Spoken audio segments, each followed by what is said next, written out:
So guys and girls, welcome back to another episode of filming techniques for beginners. Now the first episode required quite a lot of equipment, but in today's video I'm going to be showing you even more techniques, but some of them are handheld, some of them don't require equipment, so I really think you guys will like today's episode. Now everything I mentioned will be listed in the description below in terms of links, and with that being said, let's get the video started. Up first is the focus pull technique, which is the shot where the camera slowly focuses from one subject to another. And this is a common shot, but not many people know how easy it is. So what you want to do first is get both of your subjects in frame. Now, for me, I do product videography, so I got one object in frame onto the left and one object into the frame on the right, except I put that a bit further back so it's more in the background, and then I have one object in the foreground. Now what you want to do is make sure you have one of your objects in focus first, and I do believe most DSLRs have this option, which you can zoom in on the camera screen itself and make sure you're gonna nail the focus for the next shot. So what you want to do is turn the focus ring on your lens and then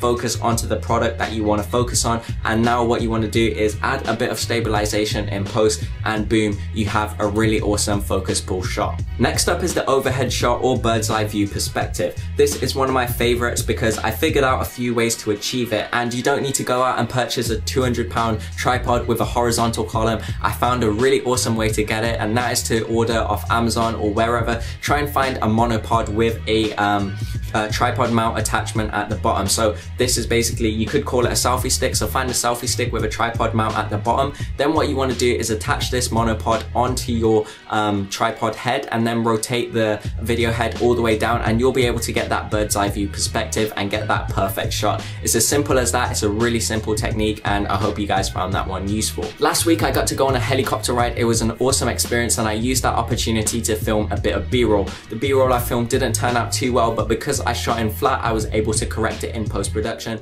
Here's what I filmed when I was there.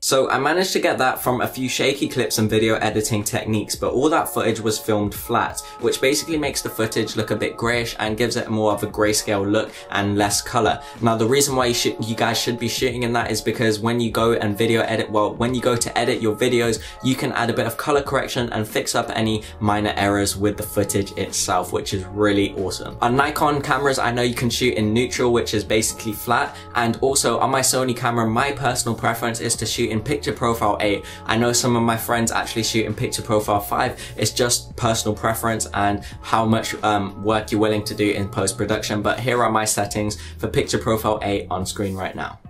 Last up is probably my most requested technique, and that is how to get them smooth tilt shots that I use in my vlogs. And believe it or not, all of the vlogs filmed were handheld. I didn't use a gimbal up until now, and I don't need to because I can do it handheld, and I'm going to show you how I do it. So what you want to do is head over to your camera and shoot at 120 frames per second if it does let you do that. Now if it doesn't, no worries, you can shoot in 60 frames per second, and if it doesn't, then this technique won't work as well, so you could use your phone for this if you want to. But once you've done that, hit record, make sure you're filming in a high frame rate, and what you want to do is make sure your weight is balanced equally. So what you do is you move forwards and backwards with the camera while tilting at the same time. Seems complicated, it really isn't. It's basically you just doing that, and it's really simple once you get the hang of it. Once you do, well, basically this will take quite a lot of perseverance because it is a hard technique to learn, but once you get the hang of it, trust me, you'll just love the shots you get, and then you can get more creative with them. You might be wondering how I got the footage so smooth, and it's not because I'm really good with the camera or I've got stable hands. What I do in post-production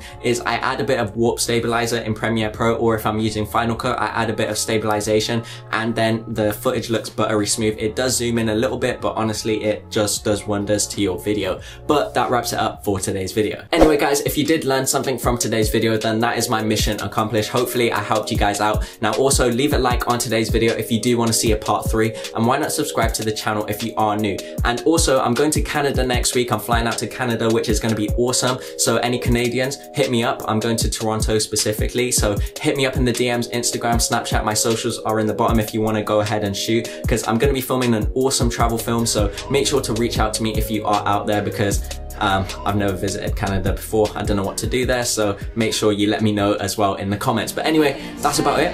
Anyway guys, I'm Hamza from Super Extreme Video, and I'll talk to you lot in the next one. Later lads. Bye.